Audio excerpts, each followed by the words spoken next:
The latest and shocking developments, it seems that Sheila is still alive and cleverly hiding.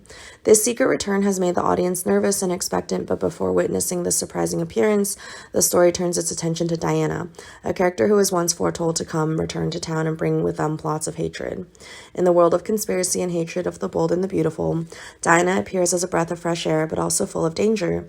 She came to town with a clear purpose. Diana wanted to avenge her biological mother.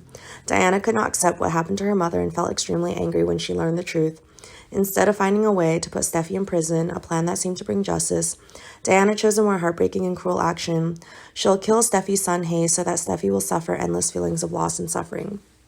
The loss of a child is incomparably painful, and Diana knew this well. She planned to kidnap Hayes silently, then without hesitation kill the baby. This act not only demonstrated a deep level of hatred, but also cruelty and inhumanity. Diana even filmed it to send to Steffi as a way to increase her despair. After committing this horrifying crime, Diana fled, leaving behind a world full of pain and loss.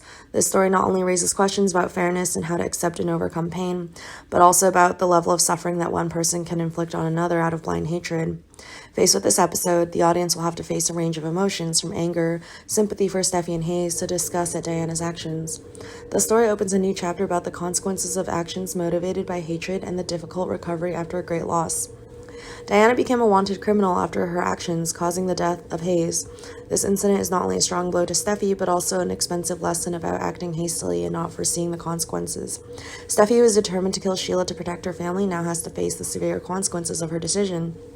Her regret comes not only from losing Hayes, but realizing that her decisions have led to unexpected consequences, and she only wishes that she could turn back time so that Hayes could return. But in the real world, once lost, nothing can bring life back, and Steffi must learn to live with the pain and void that nothing can fill. While Steffi was grieving the loss of Hayes, she had to deal with another heartbreak. Lacking comfort from Finn, it seemed that Finn still cannot forgive her for her previous actions. Their relationship becomes strained and distant, making reconciliation difficult. The absence of support and comfort from Finn raises questions about the future of this relationship. Steffi, while weak and in need of sharing, may have to think about whether the relationship with Finn is still worth continuing. The lack of understanding and support during the most difficult times can be a sign of an irreparable rift. With all the events that have occurred, whether Steffi will decide to divorce Finn or not becomes an open question, posed not only to Steffi but also the audience. Where will their relationship go when there has been so much hurt and misunderstanding? The answer will depend on whether they can find a way to forgive, understand, and accept each other, as well as their ability to face and overcome difficulties together.